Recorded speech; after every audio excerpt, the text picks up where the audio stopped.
India, a country of extremes like no other, of a staggering diversity, where ethnicity, culture, religion and language come together in a dazzling kaleidoscope of humanity. In its 7,000-year-old history, India has provided the world with its riches. However, India's invaluable contributions to science and technology have all too often been overlooked. They've become so much a part of our daily life that we've taken them for granted. India's ancient knowledge remains an untold story. Few know how profoundly India has shaped the modern world. That it was India that came up with the concept that fueled the global high-tech revolution. That it was India that helped nurture the roots of modern medicine. As it turns out, the key to scientific and technological innovations of the present, and it may be of the future, have long lain hidden in the untold story of what the ancient Indians knew.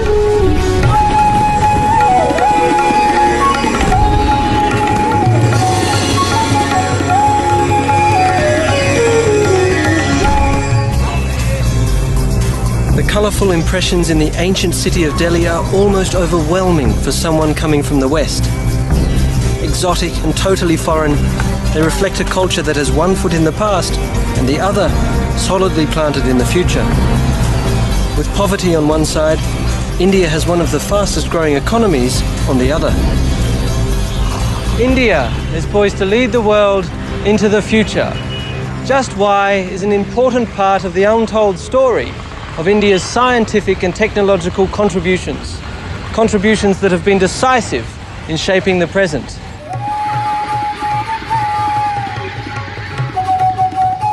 To look at one of the most astounding feats of India's past, I travelled to Jaipur, some 300 miles south of Delhi.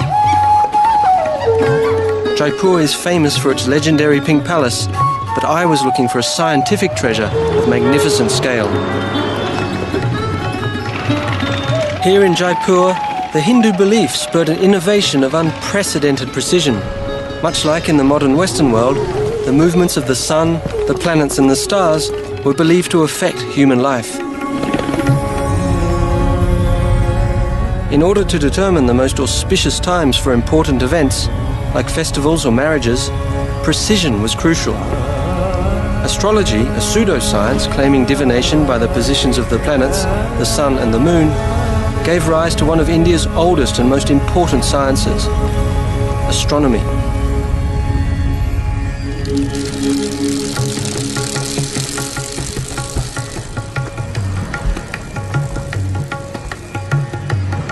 I'd heard and read about the Jantar Mantar, but nothing quite prepared me for this unique sight. The Jantar Mantar is one of 5 observatories built by Maharaja Jai Singh more than 300 years ago. What looks like a giant playground is in fact an architectural and astronomical marvel. Unlike the small metal tools the Europeans developed to read the stars, some of the 16 astronomical instruments built here out of stone, mortar and plaster are the biggest in the world. Prior to Jai Singh's time, astronomers relied on smaller instruments such as the astrolabe.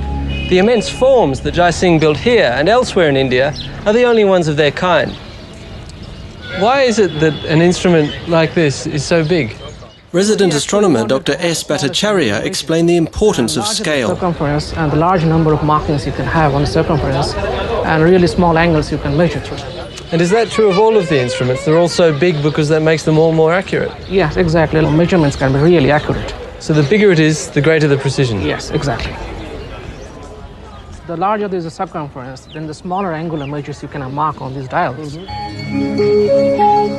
At Jantar Mantar, the ancients could track the movement and position of the celestial bodies with a higher level of accuracy than anyone before them. Believe it or not, the object behind me is a sundial. It's not one of those cute little circular ones you see. It is in fact the largest sundial in the world. This equinoctial sundial is called Samrat Yantra, which translates to supreme instrument. It is just under 75 feet high and Jai Singh's most important creation. And these steps run 164 feet along the gnomon, the structure that creates the angle of the sundial. Jaising oriented the structure to the north. On an east-west line, he positioned the axis of a hemisphere to create two quadrants.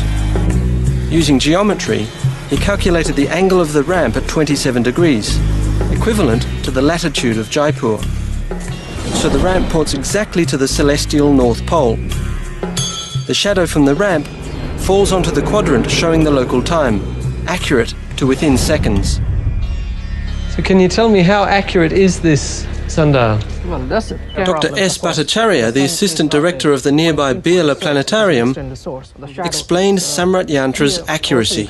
Well, it measures, smallest measure of time is 2 seconds. Each of these is 2 seconds? Smallest ones are 2 seconds. But there are problems, of course, because sun is not a pinpoint source. The difference between the shadow and the light is not obvious. Okay. Your error can be more than 2 seconds. But still, that's pretty accurate. Pretty accurate. Every hour. This ancient Indian innovation was used around the world for hundreds of years. Jaising's Samrat Yantra was astonishing in that equinoxes and solstices could be determined down to the second. Both of these celestial events are rather important to astronomical or astrological systems around the world.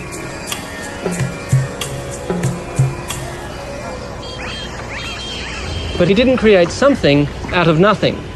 Jaising's designs capitalized on a dimension of science and technology with much older roots in India's history: mathematics. It all started with a dream. According to Hindu tradition, the world began from nothing when it was dreamed by Brahma, the creator god of India. Brahma's waking and sleeping pattern was believed to govern vast cycles of history. So vast indeed that a single Brahma day lasted 1 kalpa, that is 4.32 billion years. Almost the same time span modern geologists estimate to be the age of planet Earth.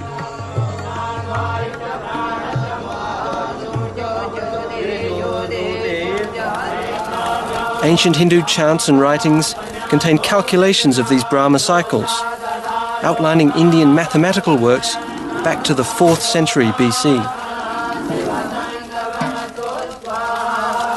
Interestingly, the ancients used words to express numbers. The word arms was used as the number 2, since humans have 2 arms. But words didn't lend themselves for calculations, so around 10 BC, they were replaced by symbols. Prior to the Indians, the Babylonians had 2 symbols. This symbol signified 1, 60, and 3,600, and this symbol signified 10. Obviously, with only 2 symbols, the applications were limited. To write 6, it took 6 symbols. Even in the Roman system, it took 2 symbols. In the Indian system, however, it took only 1 symbol.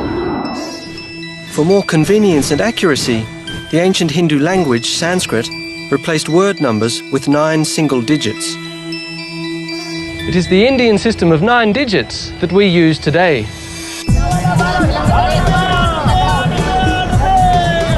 Traders and merchants were looking for an easy way to count and calculate. So commerce became the motor for ancient Indian mathematics and a numeric system that invented this crucial digit. It's the last symbol of this ingenious system for which we remain forever indebted to the ancient Indian thinkers. 0. For them, the symbol stood for the Sanskrit word shunya, meaning nothing. But once the concept became a symbol, mathematical computation was born. Just like Brahma's dream, from nothing came everything. The impact of India's long history with the 0 can be felt across our high-tech world. No 0, no binary system, no computers. Without the concept of 0, modern mathematicians and physicists would all be out of a job.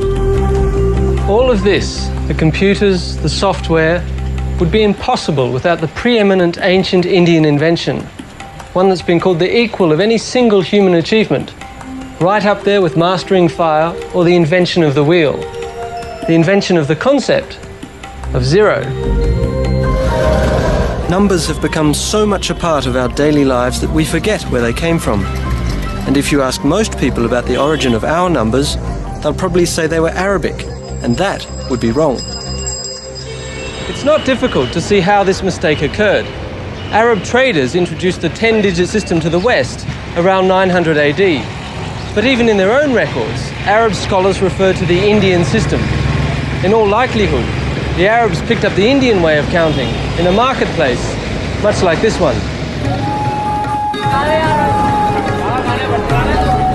It was a time when knowledge was bartered and traded like a commodity, when merchants from China or Arabia travelled to India for treasures found nowhere else, like spices, gems, and a special metal with far-reaching impact.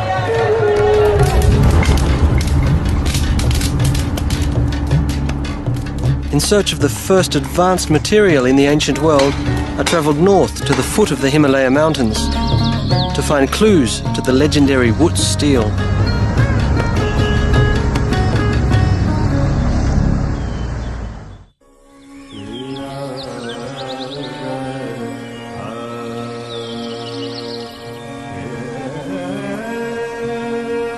From the dawn of their civilization, the Indians wisely utilized what the land provided, devising methods to shape nature to meet their needs.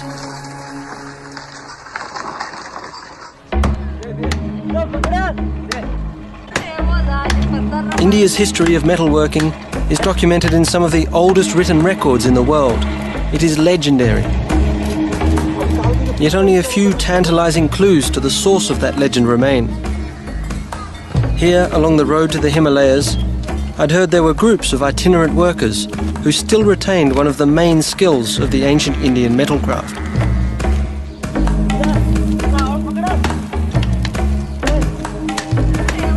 The Gadulia Lohars are blacksmiths whose smelting traditions reach back more than 3,000 years.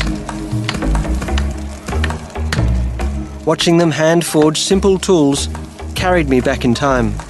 I could easily imagine how the ancients smelted and forged their iron. Their methods seem to have changed very little. Iron ore from deposits across India was placed in a mud and brick furnace charged with charcoal. Bellows provided an air supply that brought the temperature up to 1100 degrees Celsius. The molten iron or bloom collected and cooled at the bottom.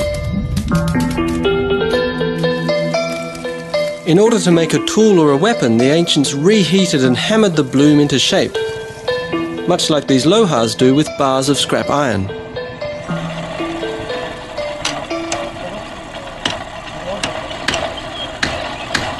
After a few whacks with the hammer, I came to appreciate the blacksmith's skills.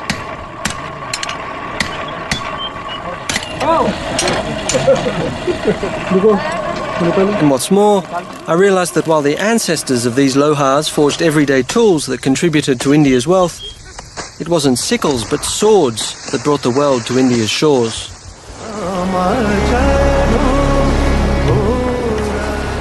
When in the 11th century AD, European crusaders felt the effect of Islamic swords in battle, their war stories launched the legend of the Damascus blade.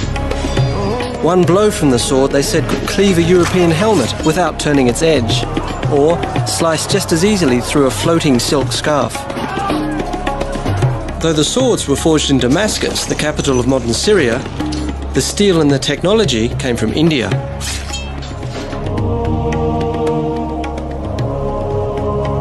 The Europeans took thousands of these fabled blades home, determined to uncover their secret.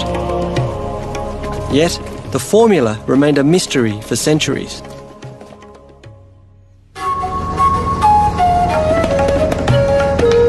Besides smelting, I looked for another clue in my search for the fabled Wootz steel. To learn more, I travelled north to the foot of the Himalaya mountains. Following in the footsteps of ancient traders, for whom no distance was too far to get their hands on the fabled Wootz, I was in good company. Even Alexander the Great had sought this ancient Indian treasure.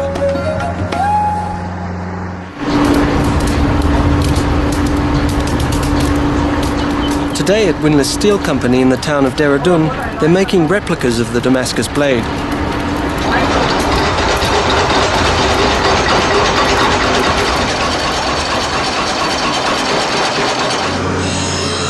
Now, of course, they use modern tools, but the basic approach remains the same.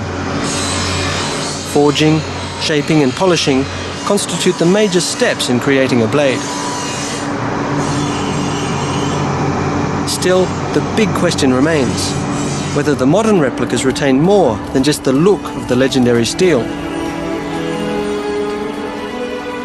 One legend would have us believe that to give the sword its finishing touch, the metal was cooled by thrusting it through the body of a muscular slave, to have his strength flow into the sword. And that's not the only outrageous tale. Others believe that the strength of Damascene steel came from quenching the sword in the urine of a red-headed boy, or in a goat that had eaten ferns for 3 days, neither of which got them very far. In the centuries after the Crusades, many sought to replicate the swords of Damascus, but most achieved only the appearance, not the properties. In fact, it took nearly till 1975 to unlock the secret of the Syrian sword of Indian Wootz steel. The irony is, the most important legacy of the ancient Indian metalworkers was not the recipe of the steel, but a byproduct of the search for it. Over the centuries, many metallurgists came to believe the blade's secret lay in its unique surface pattern called water structure. The pattern, some suggested, indicated that carbon content was the key. And while that was true, all attempts to reproduce Wootz steel failed.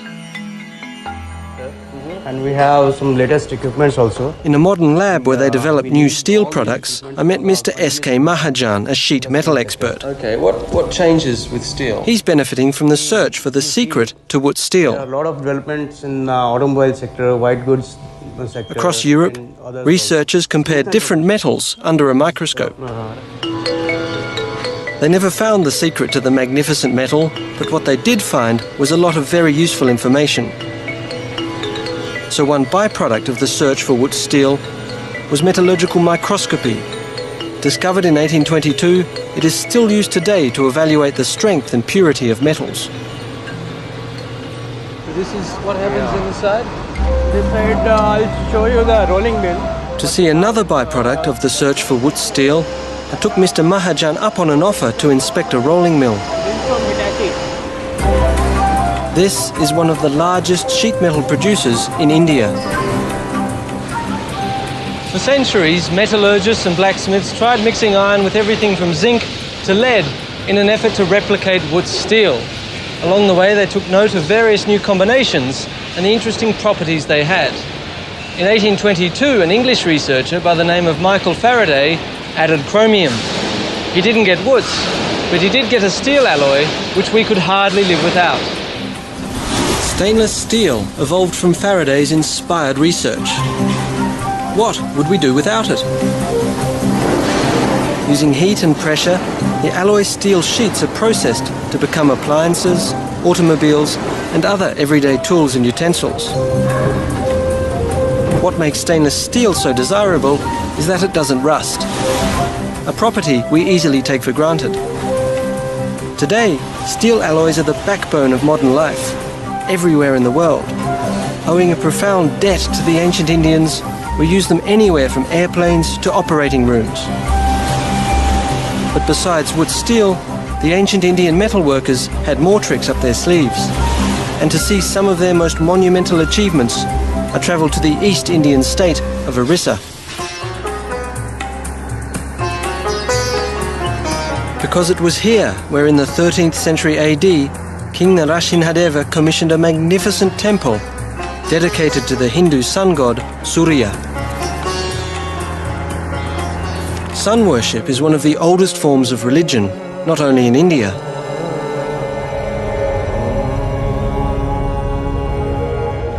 Konark Temple is the embodiment of Surya's daily ride across the sky. His chariot has 12 wheels, one for each month of the year. It's pulled by 7 horses, one for each day of the week.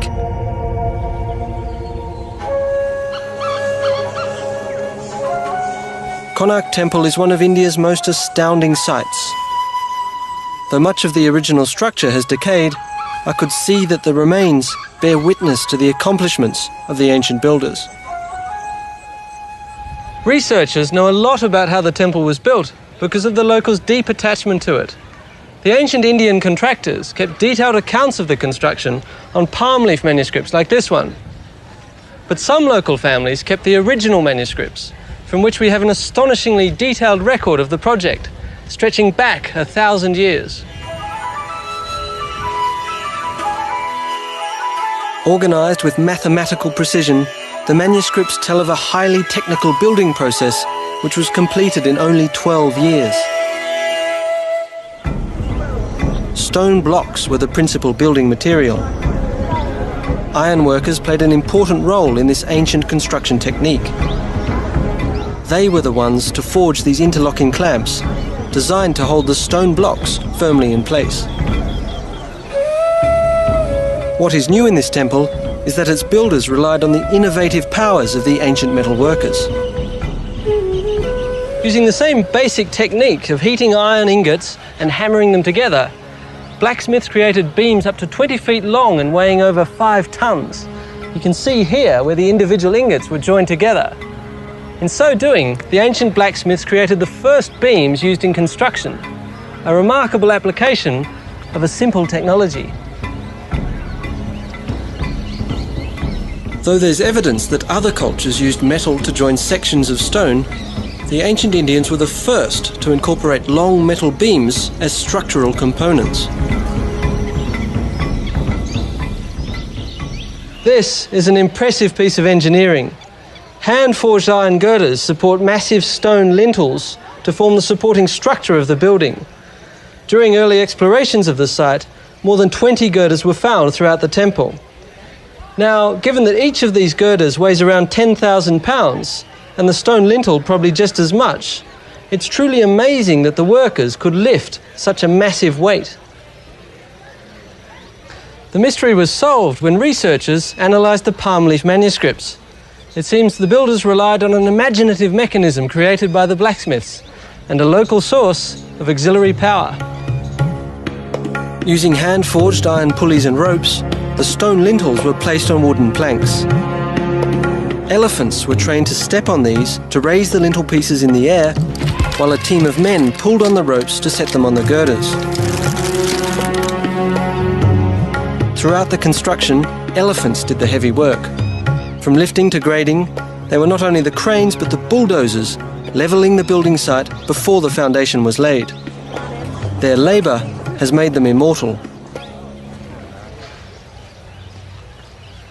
When you think how important elephant power was to the temple builders, statues like this one make a lot of sense. The elephants deserve to be remembered for their contribution to one of the great monuments of ancient engineering and architecture.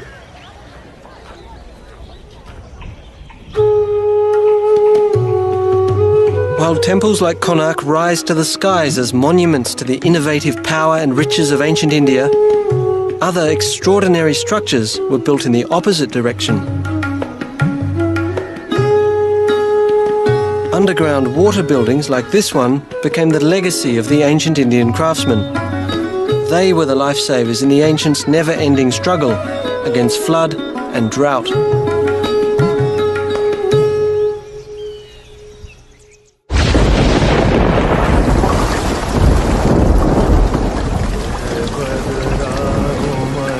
The monsoon's powerful rhythms have shaped life in India since earliest times.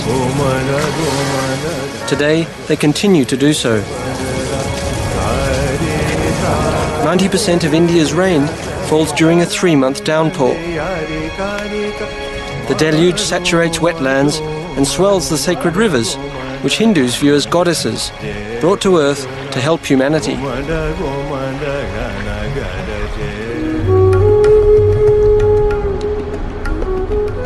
For those living in arid regions, the monsoon brings life. The need for water during the 9 dry months inspired the ancient Indians to develop a unique architecture. This is one of the most spectacular examples of ancient water harvesting structures. This step pond in northern India taps into a deep reservoir where it is believed sacred rivers mix. This stunning structure allows access to groundwater year-round. Its step architecture is one of India's most ingenious inventions, showcasing the expert skills of the ancient Indian stoneworkers. This style of architecture, which is unique to India, is called a water building. This particular one, the Chandbauli Step Pond, is the largest of its kind. Step architecture, which could be round or rectangular, was designed to meet both practical and spiritual needs in India's driest regions. Stone blocks became steps, facilitating the long walk down to the life-saving resource. And a long descent it was. The pond is over 5 stories down, and farther still when the water level drops during the dry months.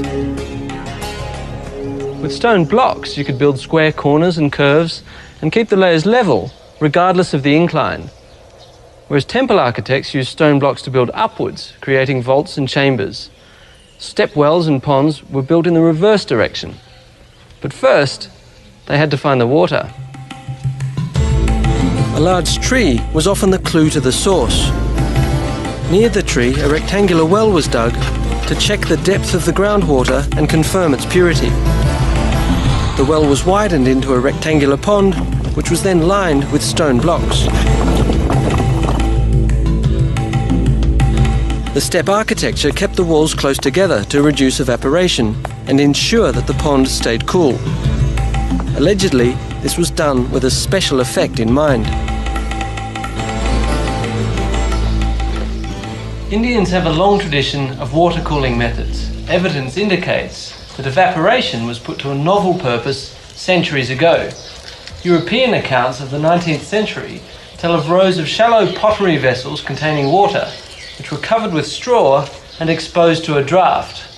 The evaporation chilled the water and could even produce small quantities of ice. Let's see if it works.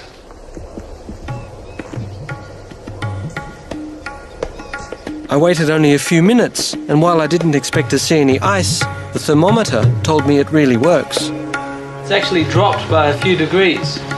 It seems like the ancients had an innovative way of making their lives a little more comfortable.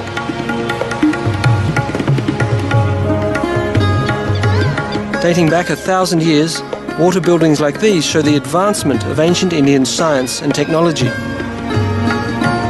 And what's more, the water harvesting techniques that sustained them for centuries are now inspiring modern applications.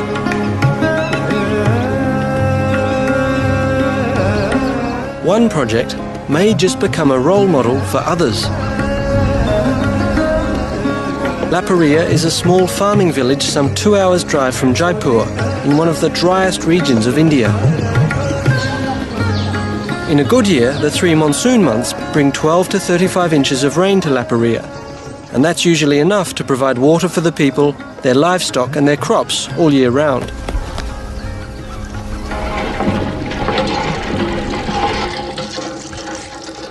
However, the monsoon is, well, the monsoon. In some years it brings 35 inches of rain, in other years only 5. With the population of the area increasing, water shortages become a serious problem. In 1982, a water management crisis inspired a local visionary. He tackled the problem using an ancient yet innovative approach.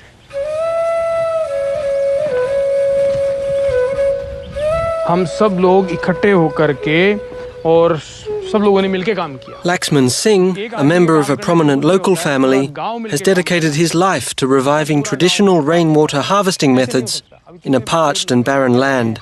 तालाब बने हैं, सारे लोग निठल्ले ना बने, कम से कम. Mr. Singh explained that before he took up this cause, most modern approaches had failed because they were foreign to the villagers. So मैं अपने गांव के प्रयासों में, So instead, he reminded them of their ancient wisdom. के प्रयासों में तब्दीली हो. The water methods used in the construction of step ponds and step wells inspired the Laparia squares. मेहनत करें चाहे नहीं करें, लेकिन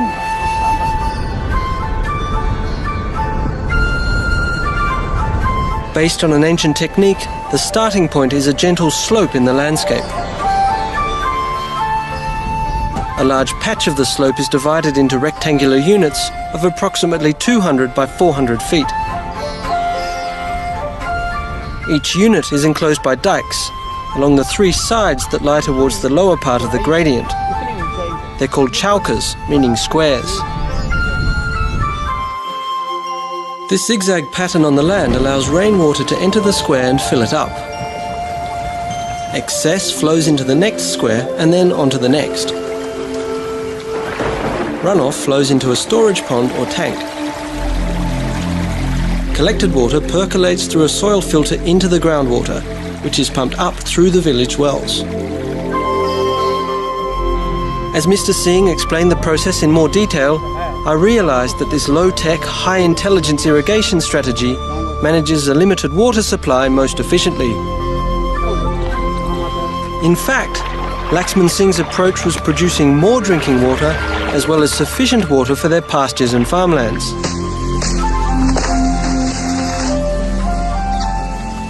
As it turned out, the ancient technology was very successful. Two figures indicate the success here. In 1982, the village's largest pond, in local parlance the flower tank, irrigated 50 acres. Now it irrigates 700. That's a 14-fold increase based on what the ancients knew. And what's more, the example set by La Paria can serve not only as a role model for India, but for other arid regions across the planet. Looking back in time, India's 5,000-year-old tradition with cotton has the subcontinent blooming and booming again. Nearly 200 years ago, it helped spark the Industrial Revolution. And today, this unrecognised contribution has India poised to regain its first place in the global textile market, providing the world with the fabric of our modern lifestyle.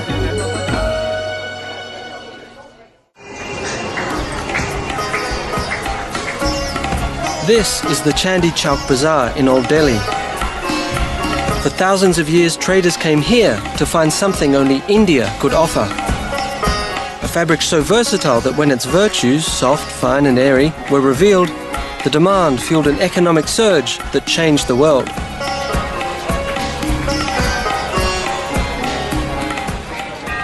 I'm standing in a sea of a product that made India bloom and boom. Everything in this market is made of cotton. Deep within these colourful fibres is another untold story of India's contribution to our technological past.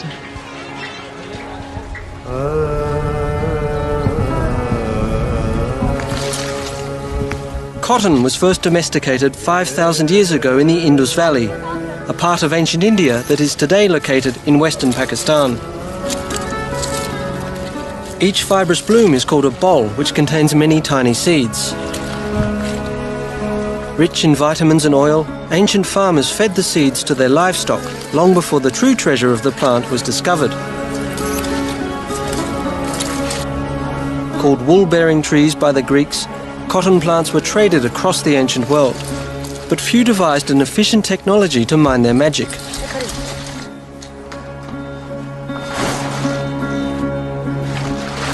Cotton seeds are extremely difficult to extract, especially when ginned by hand. But the ancient Indians had already invented a more efficient mechanical device millennia ago. The churka uses two rollers, a mechanism similar to an antique clothes wringer, which pinches the cotton balls, pulling the fibres from the seeds.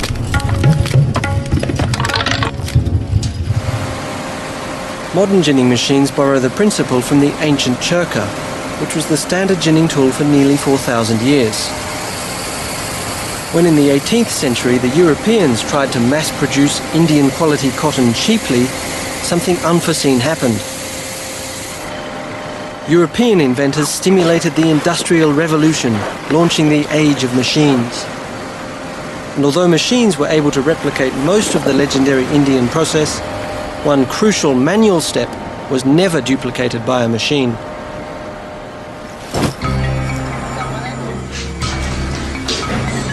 Long ago, Indian craftsmen pioneered a tool that gave their cloth a unique quality. The origins of the spinning wheel are somewhat obscured, yet the earliest recorded appearance was in India.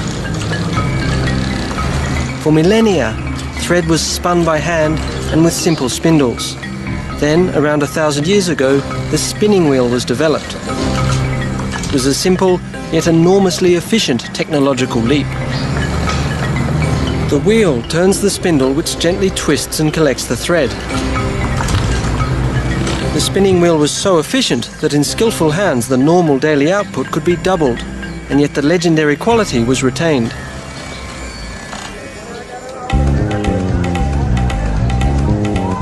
Heavy industry may never be able to replicate the softness and quality of thread the spinning wheel produces. Indian fabric made in the traditional way is treasured today in much the same way it was revered by the ancient traders. Yet when spinning was industrialized, it changed the way we live. This mass-produced, easy-to-care-for material, which though not as soft as hand-spun fabric, could now be shared around the world. Today, cotton is the pivot point of a modern lifestyle. Without cotton, none of us would have t-shirts or wear our favourite pants. Blue jeans! You wouldn't think it, but 40% of our clothing contains cotton. With centuries of deeply rooted experience, India is once again poised to become the world's leading supplier of this ancient material. Into the production area. Thank Please. you. Thank you. In this vast modern processing plant in Alwar, 2 hours drive southwest of Delhi, Prerna Syntex processes 800 tons of cotton per day. A far cry from what a farmer could produce with a churka. Here they spin some 10 million yards of thread a day, more than all the spinning wheels in India could have produced in a year. The technology that is likely to have originated in India hundreds of years ago is now re-imported from Germany, Japan and Switzerland by way of these modern machines, with the processes becoming ever more efficient. We have made the cotton ready. I came to realize how much ancient knowledge contributed to the importance of the marketplace, where not only goods but ideas have been bartered, exchanged and spread around the world.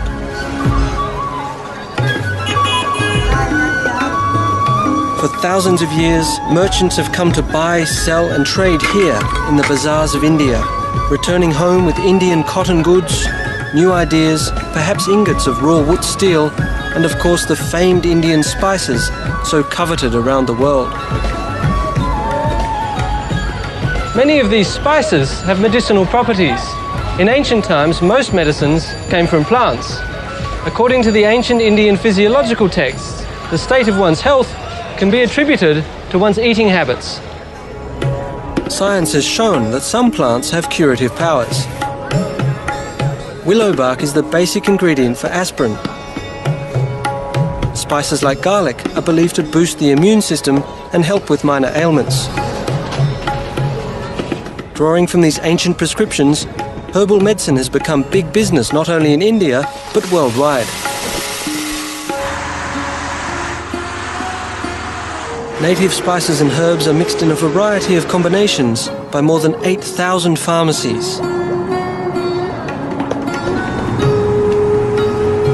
Global demand is difficult to calculate, but herbal products in India alone constitute a billion-dollar market.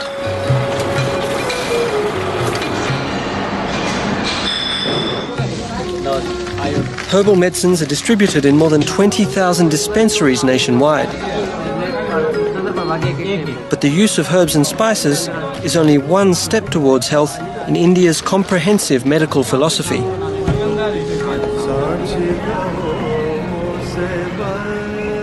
Near the sacred Ganges River at the Kripalu Bagh Ashram, I found the ancient Indian healing practices still very much alive. This ashram houses an Ayurvedic clinic that treats hundreds of patients a day. Ayurveda in Sanskrit means the science of life, which defines health as total well-being. A medical diagnosis therefore does not only focus on the immediate symptom, but on the patient's relationship with food and herbs, the weather and the seasons, and even his or her personal relationships. Ayurveda was the first system of medicine to appear in the world. And finally, after 5,000 years, this holistic approach is now embraced in the West. ये है आपकी हृदय मुद्रा. Yoga, which is one of the most important aspects of Ayurveda, has become very popular.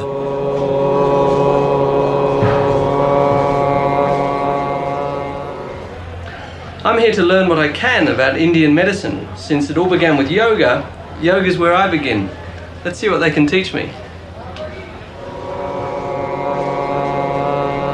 I joined the class at a crucial point. They were just getting ready for a breathing lesson. Ancient yoga principles emphasize the importance of deep breathing and muscle control.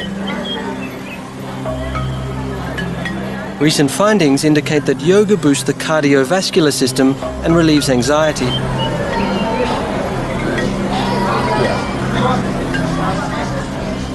It seemed to work. The yogic breathing exercise, though a bit unusual, invigorated me immediately.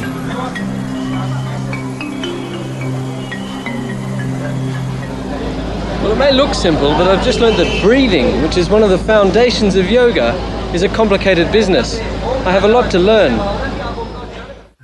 Hepatitis B को मैंने ठीक किया, इसे मैं मानता हूँ. Yoga master Ramdev Ji took the time to tell me more. As a medical technique, yoga's goals are to restore the flow of vital energy around the body, to treat a variety of illnesses. और इससे हमारे heart के blockage से लेकर के cancer. These old-school methods have recently had to withstand our Western benchmarks of science. Yogi Ramdev Ji thought a demonstration would best make the point. Postures and stretching appear to increase circulation to the limbs.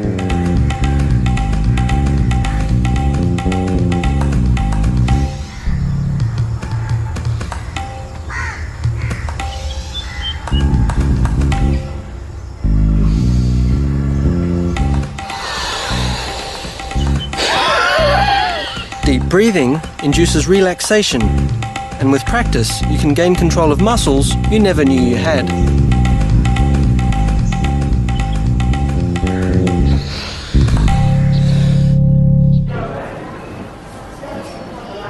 While yoga has reportedly helped patients suffering from afflictions like asthma and arthritis, the long lines of people at this clinic were clearly hoping that Ayurveda could do much more. I couldn't think of a better way to learn about Ayurveda than to become a patient of an Ayurvedic doctor. So I scheduled an appointment with Dr. Gaval.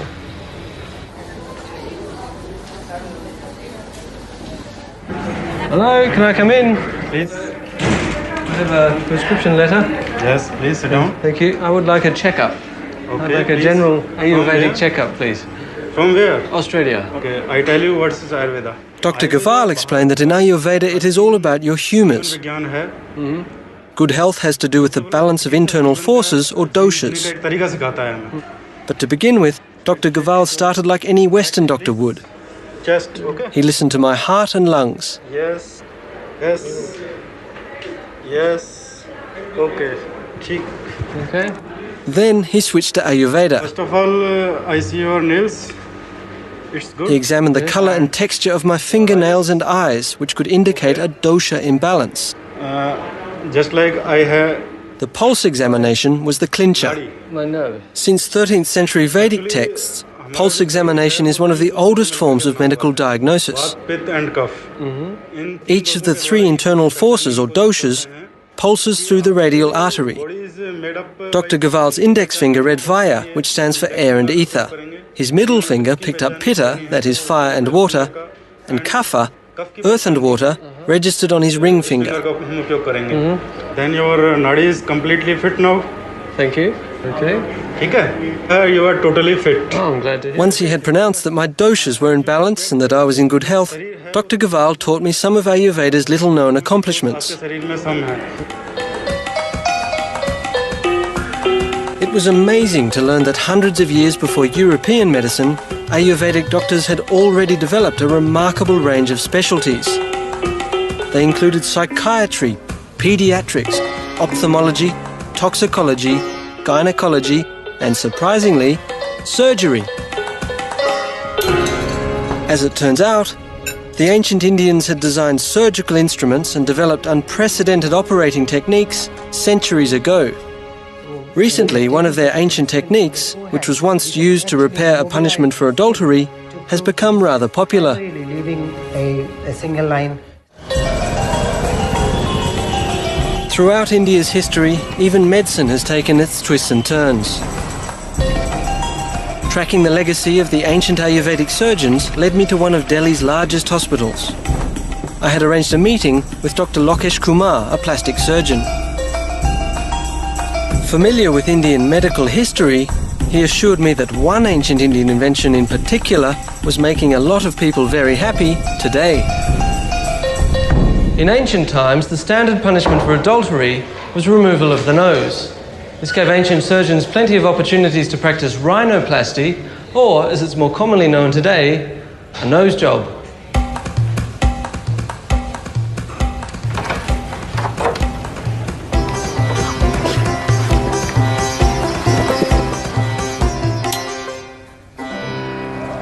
Dr. Kumar, it's fair to say that Indian doctors have been doing what you do for a very long time.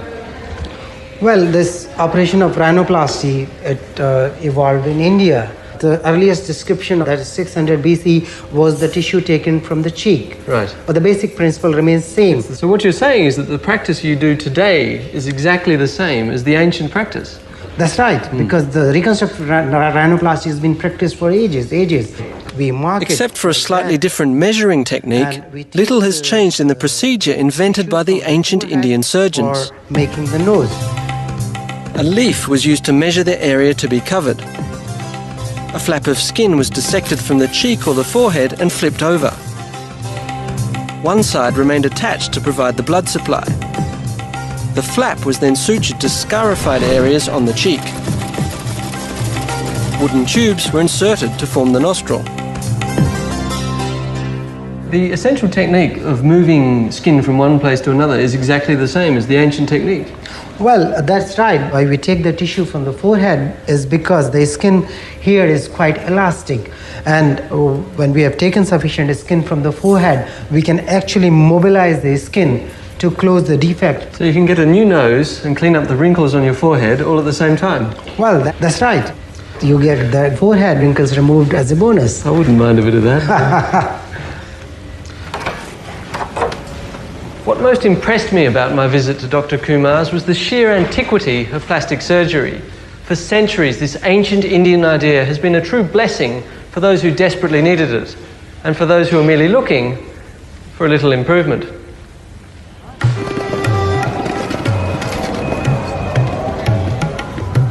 As I left the clinic and looked into the faces of modern India, I could not help but think what a debt we owe to this ancient culture.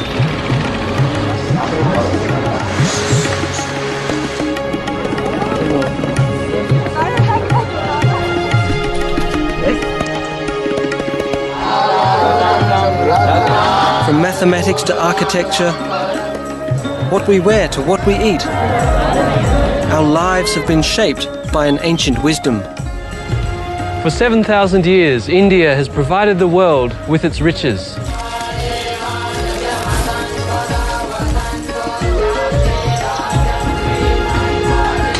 India's contributions to science and technology may be obscured by time, but there is little doubt they provided the springboard for advances which shaped our world.